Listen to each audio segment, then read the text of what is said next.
Sorry. They cashed in on the advice they were given, getting 5 margins, I suppose. Yeah, absolutely.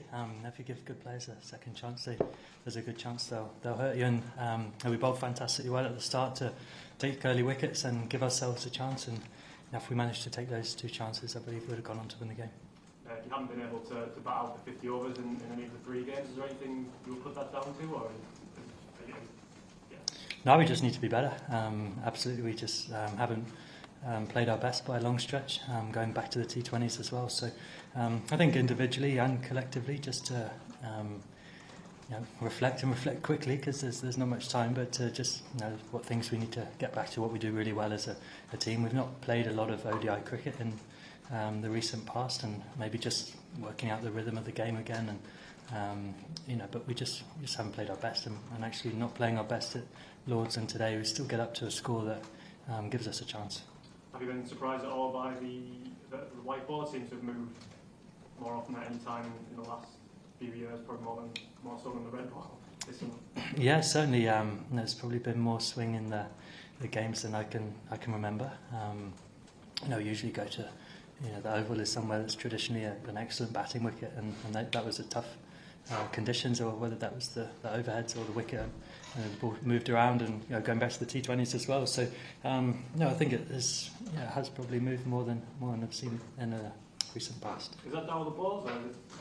No idea. Are you happy with that? I mean, I suppose it gives you the chance to test yourself against something different. But yeah, it does. I think over the last few years we've played on a lot of great batting wickets in England, and the balls haven't moved much. So if you ask the bowlers, I'm sure they're happy with that, and you want to see the challenge. And I think over a period of time, you need to be able to adapt to all different conditions, and that's what our ambition is, to be the best team in the world. That's what you've got to be able to do, and adapt quickly to what's in front of you. And just a word on the bowlers as well. You've obviously got several bowlers sidelined. Chris, Jos Buttler, the list goes on. But like you said, they've done really well. Reece has really made a case for himself in these last few games. Yeah, absolutely. There's lots of guys missing out, and of course that creates opportunities for others. And guys have stepped up really well. Reece Topley's been incredibly impressive, hasn't he? 6 wickets at Lords, 3 in the power play again today. He's got some great attributes, and really pleased with his performances, especially. Go ahead, please, and then Josh, Vimal Kumar this side. Is Rishabh Pant the most prodigious stroke player of this generation? Almost impossible to plan even something as a captain. Well, judging by the Bumrah question a while over, I think you can make your own assumption again. But Rishabh is a fantastic player, and again, if you give him a second chance, he'll generally hurt you. But what sets him apart from the other stroke players? I think there's numerous great stroke players around the world.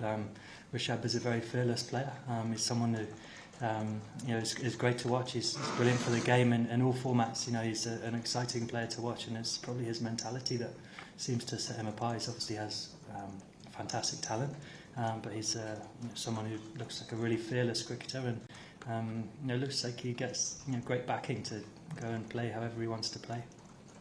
Mel, and we'll do Julian and George. Just to pick up on what you said about the adapting, do you think one of the biggest issues that the fact that the batting wickets have been so good here, that perhaps some of the players aren't so good at adapting? Is that a modern sort of white ball thing? Is it an England thing because of the pitches you've played on at home, or is it the actual approach isn't working? No, I'd say you haven't quite just played at our best as well. You're talking about some of the best players we've ever had in English cricket, and some of the best players in the world, and they just haven't got in. Someone, I won't say names, but there's some brilliant players there who have incredible experience, and they're usually fantastic at playing what's in front of them. But we haven't really got in and had long partnerships. And I think you saw today, anytime you did get a partnership going, you then started to be able to score freely, and I think that's been the thing. We haven't just got in as well as we would usually, and we've played in all sorts of different conditions over a long period of time.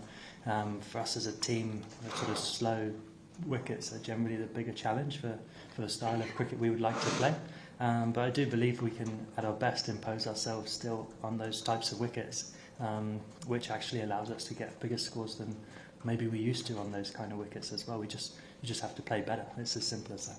And just quickly also, they had a clear plan to you when they had Jadeja in the deep on the leg side and they were bowling short. Were you just backing yourself to No, that's just poor batting. Julian? Yeah, just following up on that really. So you're not particularly averse to sort of the team knocking it around with ones and twos if that's what the situation requires? No, not at all. We want to play a really positive and aggressive brand of cricket, and sometimes I think more for you guys, you see that as you just have to hit 4s and 6s, and it doesn't mean that at all. So if it's playing the situation in front of you and pushing the boundaries of what's possible. So if what's possible is only 1s and 2s, it's making sure you get 1s and 2s as opposed to dot balls. So that's more about it's trying to push the boundaries of what's capable on a wicket on the day. Thank you. George and then Mike. We'll finish with that. How are you finding the demands of captaincy? Yeah, I think I'm learning lots about it. I think I've certainly found the first week of captaincy busy, but certainly feel a lot more comfortable now. I think there's been lots of games, very short space of time, which I think has been a challenge as well. Just to sometimes it'd be nice to have a day where you can just sort of reflect a bit and not always be thinking. So that's felt busier than I think it would normally. And I feel like a really experienced cricketer, but in terms of a captain, quite a young captain, and with lots of opportunity to grow and to learn about the role. And I think it will take a bit of time. I think I want to sort of try and run before I can walk. I just got to try and work it out, be myself, and use the people around me to help me. There's such experienced guys in the dressing room, and all the coaching staff have been really helpful for me, and can certainly lean on those guys to assist me. Jos, you mentioned the schedule is busy. Some of us might say it's ridiculous, but is that one of the reasons why Reece didn't bowl his full power today? Because you've got to just try and manage his workload a bit? Yeah, I think absolutely. I think we have to look after the players. I think the schedules are incredibly tough.